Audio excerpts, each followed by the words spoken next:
There it goes. Hey, hey, internet friends. We're at the conclusion of our Meditation for Beginners series with Synergy Cafe, Synergy Collaborative, and the infamous Damon Dickinson. Are you there? Good morning, Magic Bradley. There he is. Hey. So we got a long question here. I'm going to reread it so people understand what this question is. The question is, in our daily life, we have to handle paying bills, parking tickets, and other mundane things. How can we do this with the same peace and presence without getting irritated or perturbed? Well, you know, a That lot doesn't of sound our like a meditation question. That sounds conversation, like a daily question. Go ahead. okay, well, they do tie in together because, I mean, most people who are practicing meditation or considering practicing meditation are usually looking to, find a way to deal with the stresses of our daily life. They're looking for a natural way to relax and be more calm and, of course, connect more spiritually, or at least most of them. That may not even be their primary goal, to connect spiritually, but, there's a lot of science out there that shows that just even basic meditation helps with the physiological stress response in the body. And so it is a very valid question because a lot of people do confuse, like, okay, I meditate in the morning, I meditate at night, and then, and I can certainly relate. Like, I meditate quite often, at least an hour a day, quite often too. I'll meditate in the morning for an hour, and I'll meditate in the evening for an hour. And quite often, an hour after I'm done meditating, or give me 10 minutes to get in the car to go somewhere, and I can be stressed again. Or as soon as I'm done with my meditation, I've had breakfast, I get on the computer and I start getting into work mode, and I move back up into my head and thinking and figuring out, and frustrations start happening because in this world things are not perfect.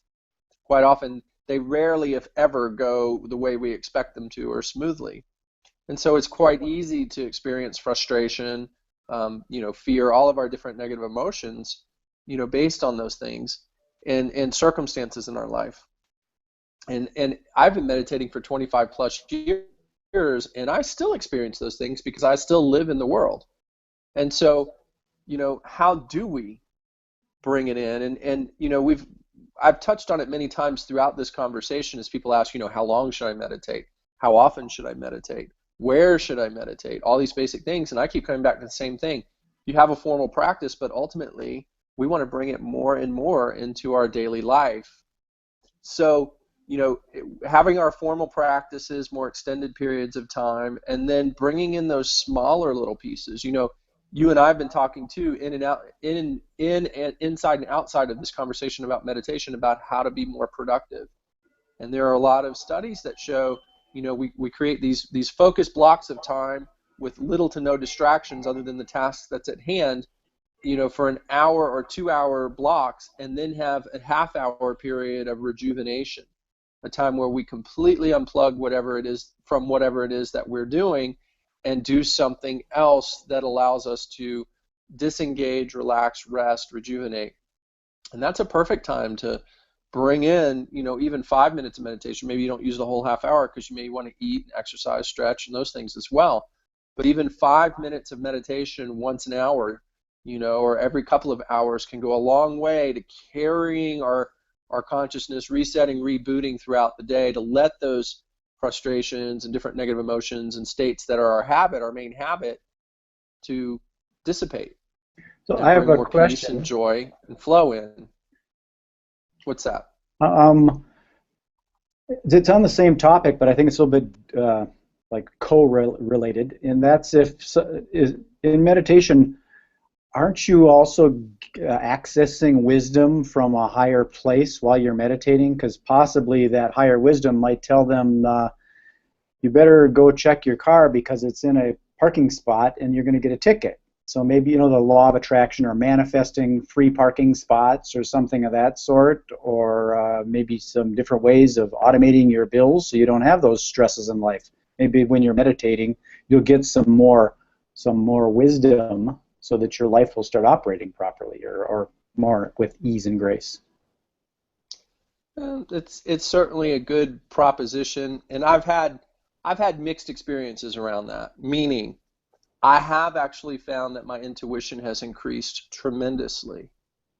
Like I very often sense what's going to happen next. And you and I were watching that new movie, The Power of the Heart, and they were actually measuring the science. And this is again why heart-based meditation is one of my preferred methods of practice. And it's because our heart does have a deeper wisdom. It has a connection to our spirit that our mind doesn't have. Now there are different levels of what we consider spiritual knowledge and realization, and then sort of intuition and wisdom. And then there's the conversation of our actual frequency, our emotional frequency. So yes, through meditation and really practicing with the teacher, I've learned to realize and gain greater levels of wisdom, especially in the spiritual realm, and also in understanding the bigger picture of life and its purpose. So there is a lot of that. I do have a deeper connection to my heart and to the Creator. So when I do ask questions, I quite often do get insight. Not always instantly, but it does tend to work out. I have found if I write, it helps more.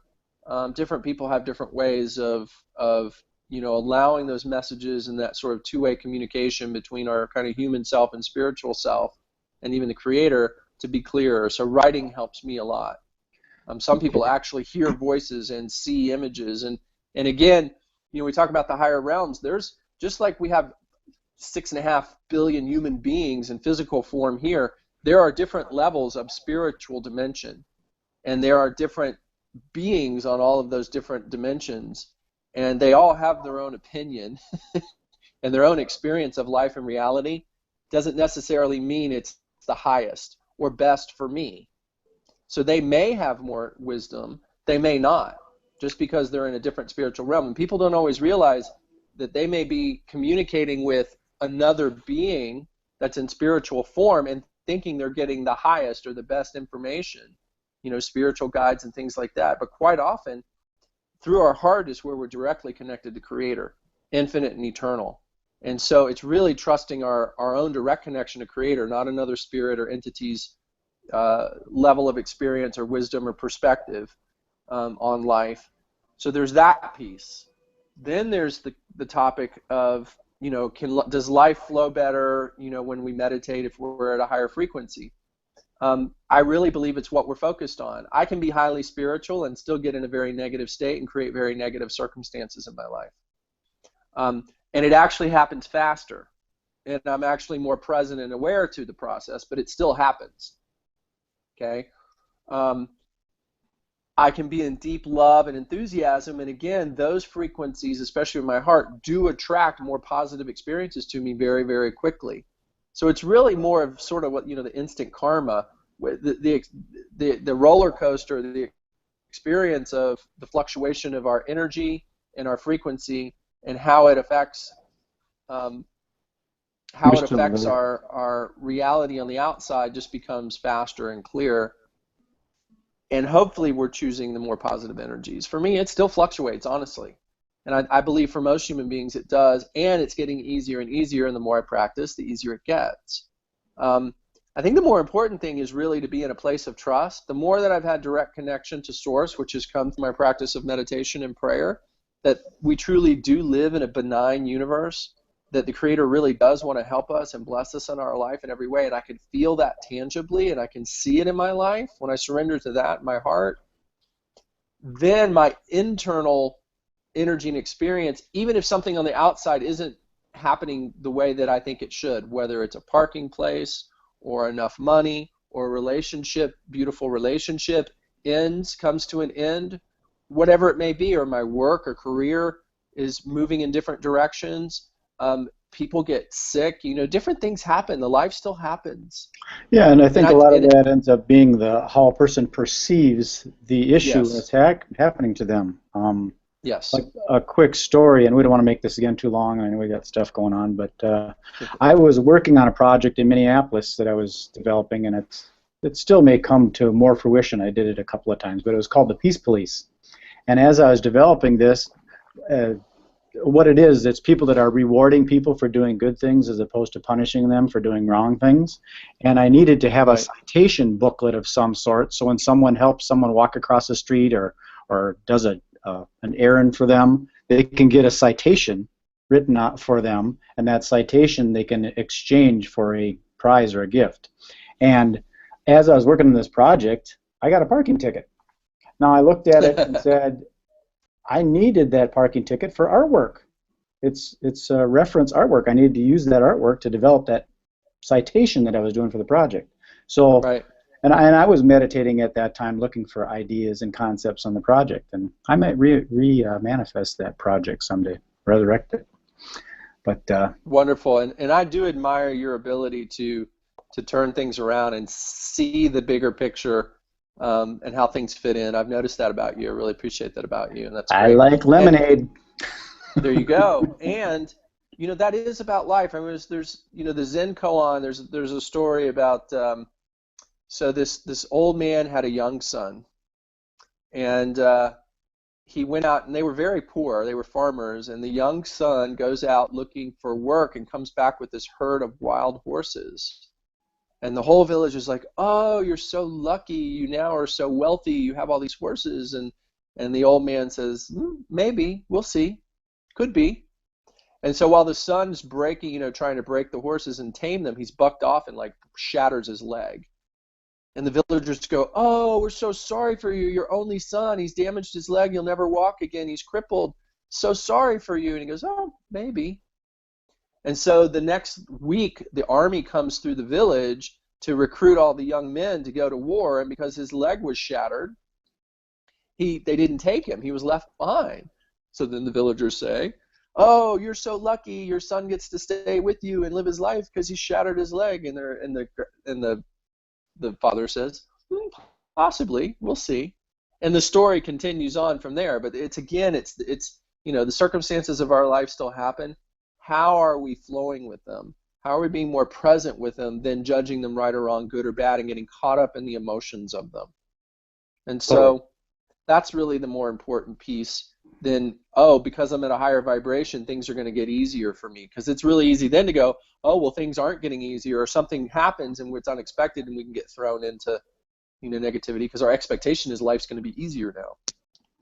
Exactly. For them to be easy, they have to be hard, so you have something to compare it to. Right, a little contrast.